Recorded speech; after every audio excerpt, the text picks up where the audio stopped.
Welcome to Four Wheels Good, the auto programme that takes you to the heart of the motoring world and forces you to feel its frenzied pulse.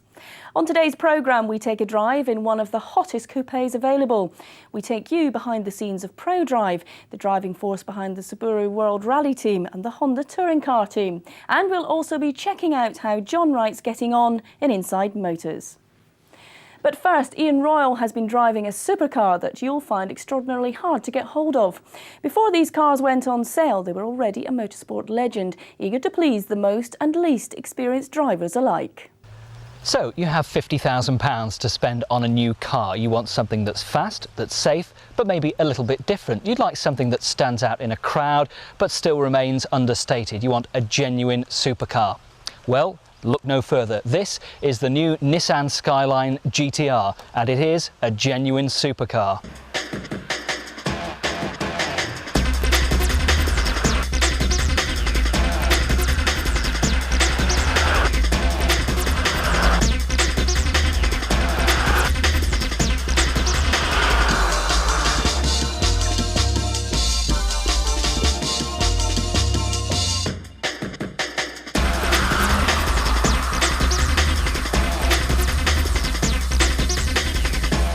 What was Nissan GB's main philosophy for bringing the Skyline GTR into the country? Well, we've wanted to bring the Skyline into Great Britain for a long time, but there's been a change in the law recently. There's a new system called single vehicle type approval that has allowed us to bring the vehicle in with relatively few modifications, and so now we're very pleased to do so and delighted to be able to. Who do you think are the main purchasers of a car like this? Admittedly, it's going to cost £50,000. It's not a cheap car. No, we've already had a lot of interest in the car actually. We've taken about 20 deposits already, and that's on the basis of not even having driven it, and in some cases not ever having seen the car. We're finding people are a mixture of, many of them are entrepreneurs. They tend to be owning their own businesses, some in the entertainment business, quite a few in the motoring trade as well, but quite an aficionado, if you like, buyership. So yeah, it's going to be interesting to see who actually gets into them. The Nissan Skyline GTR is Japan's most celebrated performance car. It was created to compete successfully at the very highest level of production motorsport. The new model R33 Nissan Skyline GTR, which went on sale in Japan in 1995, is a potent evolution of its predecessor, with performance improved in every area. How are you actually going to market the Skyline in the country? Well, we're not going to advertise it. This is a car that speaks for itself in many ways.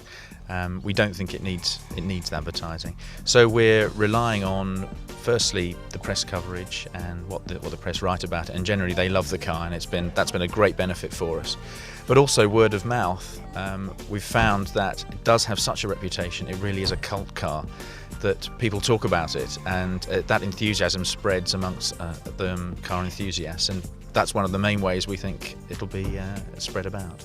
So, what will the Skyline GTR cost you? Well, £50,000. Take it or leave it.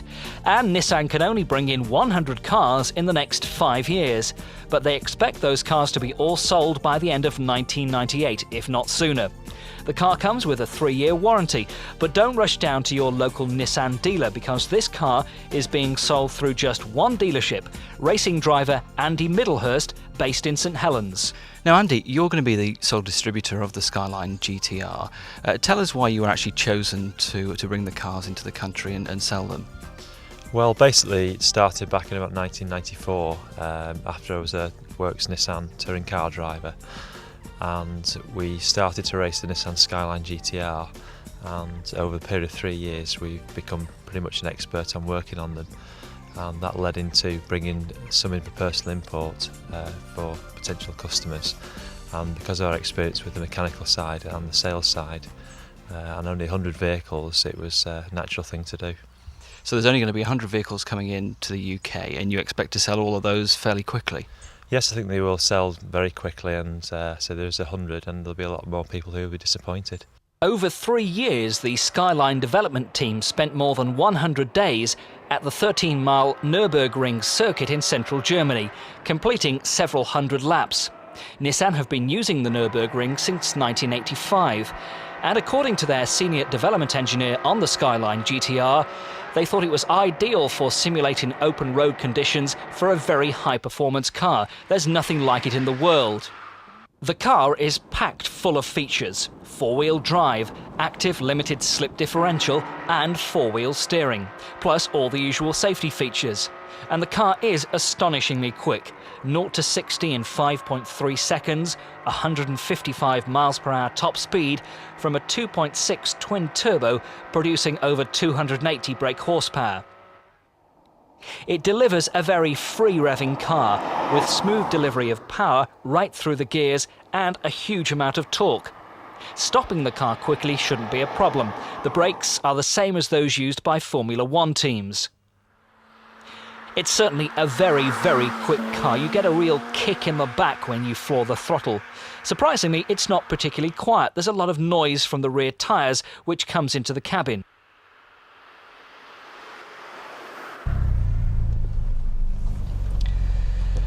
Now, my main concern about this car really is the price. At £50,000, it isn't cheap. And when you consider what else you can buy for £50,000, say Jaguar XK8, a BMW 8 Series, or a nearly new Porsche 911, that's where the comparisons really start to begin. But if you want something that's fun, that's safe to drive, that's excellent all round, and you want a Nissan, the Skyline GTR is the car for you.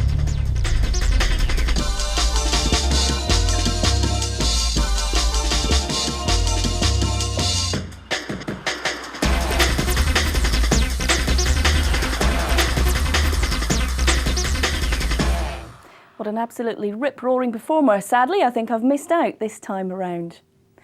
Now it's time to move dynamically on from one motorsport legend to another. Many people will have heard of the company ProDrive, but not many will be able to tell you exactly what they do. Well, Richard Warren went along to find out more about the name, which is gradually becoming synonymous with success in world rallying and also the British Touring Car Championship.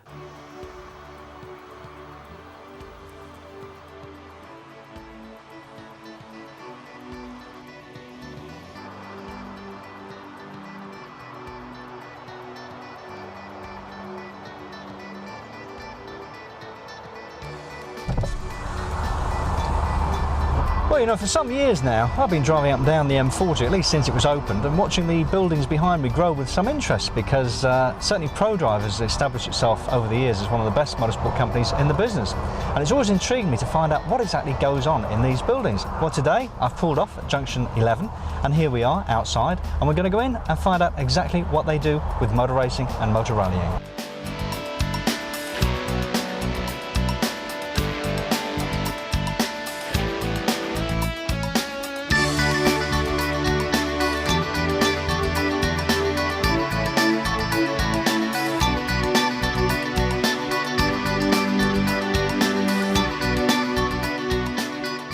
One of the main people responsible for ProDrive's success is the business development manager, Mark de Jong. Well, Mark, obviously you've got a bit of a task on here because you've got a worldwide market to cater for, but on a day-to-day basis, what sort of things do you have to do?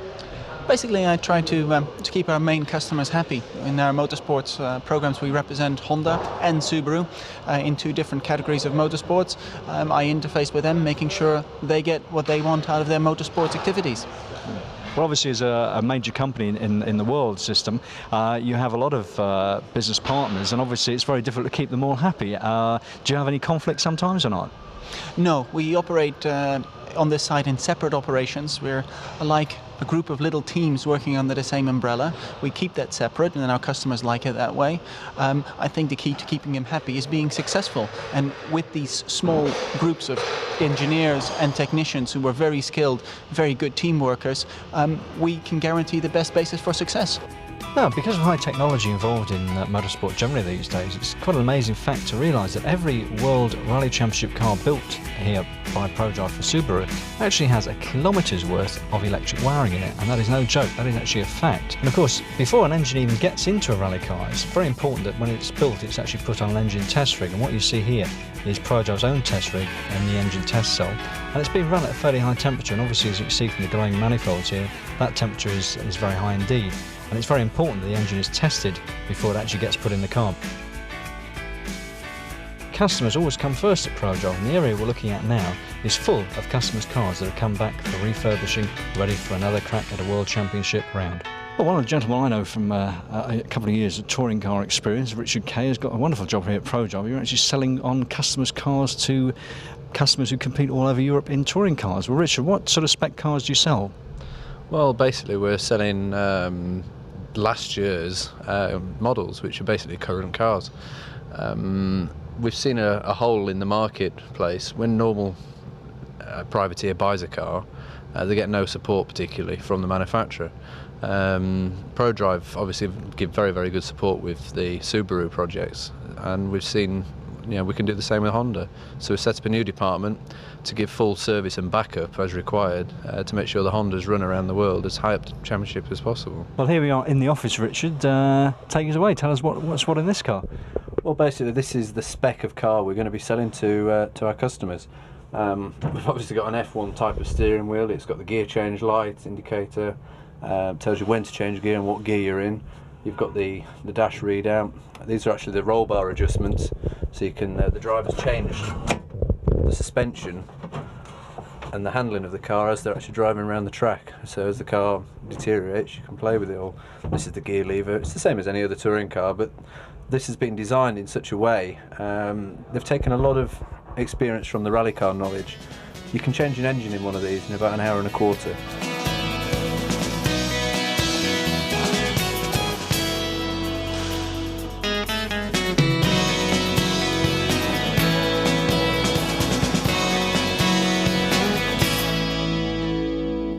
Thanks, Richard. I think you've satisfied a lot of viewers' curiosity.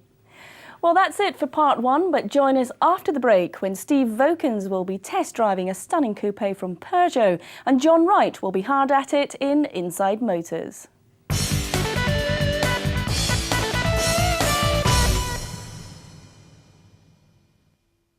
Welcome back to Four Wheels Good, the motoring programme which takes you orbiting around the world of motors. You can search high and low, but there's one coupe on the road today you'll find it difficult to come up with harsh or critical reviews. Steve Vokins has been driving that very coupe. 18 months ago, Peugeot gave us this, the 406, their mid-range family saloon. It was an instant success with the press, the buying public, and more importantly, the fleet buyers. Now, based on that success, Peugeot are introducing this, the new 406 coupe, designed and built by Pininfarina. Its looks are drop-dead gorgeous. Let's see what its performance is like.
Earlier, I spoke to Todd Evans from Peugeot for the official Peugeot view of the car.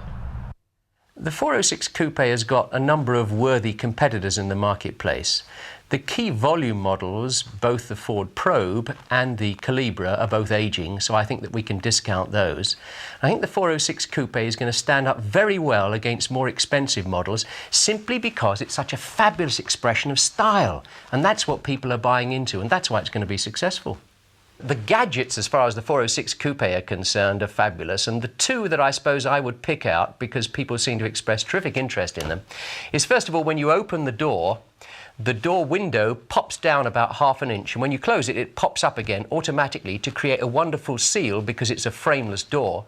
And the second point, when you open the door and you want to let rear passengers into the car, you flick the squab forward and the whole seat slides on a little electric motor. Wonderful to watch. When you flick it back, it slides back again.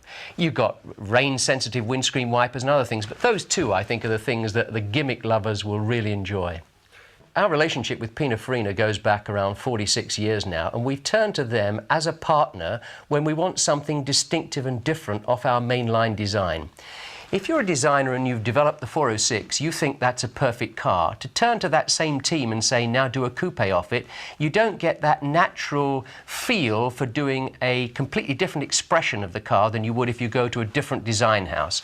Pininfarina have been wonderful for us, and this 406 coupe is the very best expression of their work.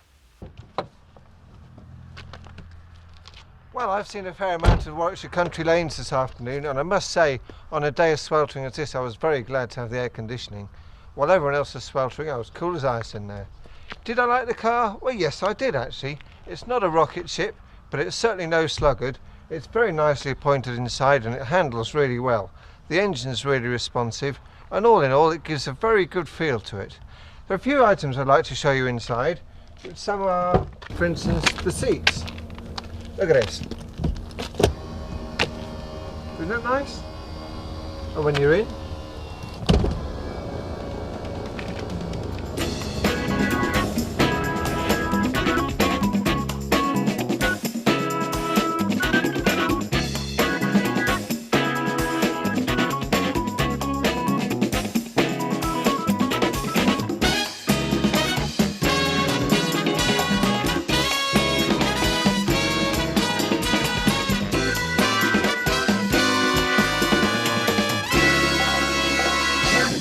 so what don't I like? Well, the only thing I really don't like is this immobiliser pad.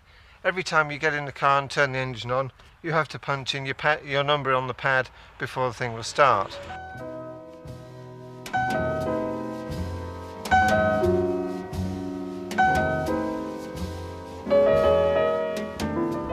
This 406 from Peugeot is the latest addition to the coupe market, a growing marketplace. It'll be interesting to see how the market takes to it, but I for one like it and give it full marks.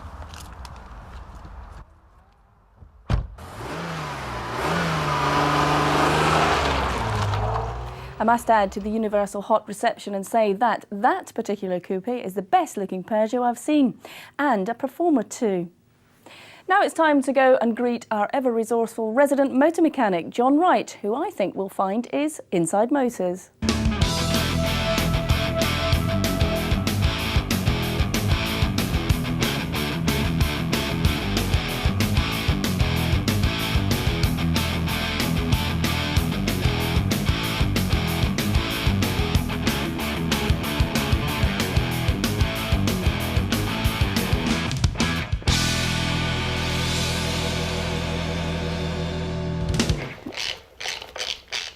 Right, get rid of the cover plate. I'm going to have to tap that free, but I'll just wait, I'll get rid of the rest. Oh.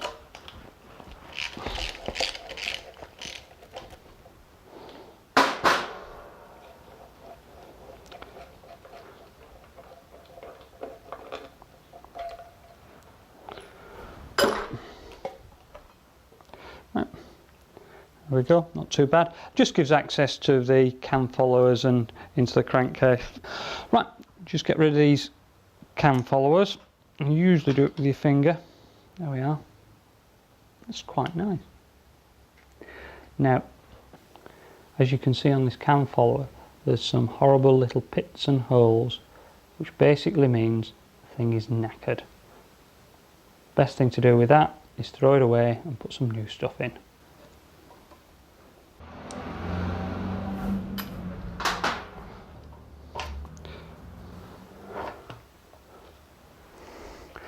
Right, that's the fuel pump out. The fuel pump's actually driven from the camshaft from an eccentric on the cam. It just operates that lever, which makes the fuel pump work. Right, I'm just going to turn the engine over. First of all, I'm just going to stick that rag on the floor just to catch any of the last drips of oil that may be in.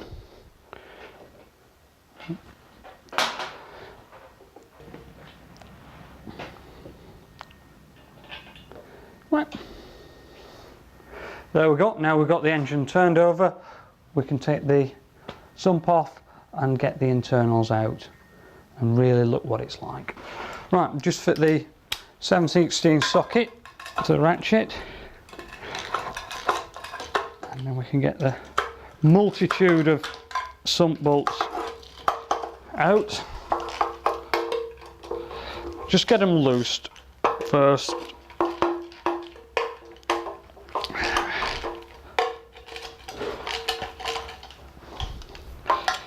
And then when I've got them loose, I'll put a speed wrench on.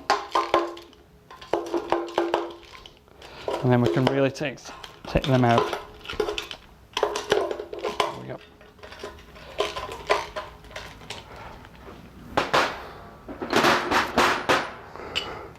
Right, let's get the speed wrench on these. There we go.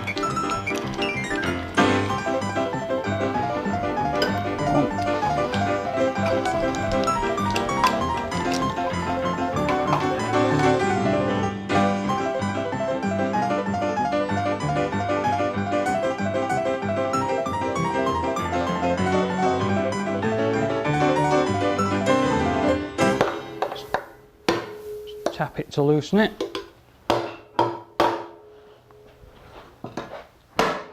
It's got it.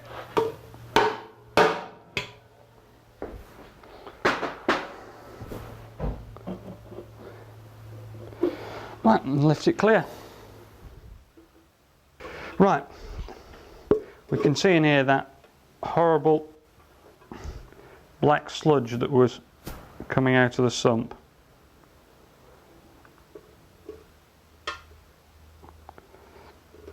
I think that's because the last time this engine was running, it was running on a very low specification oil.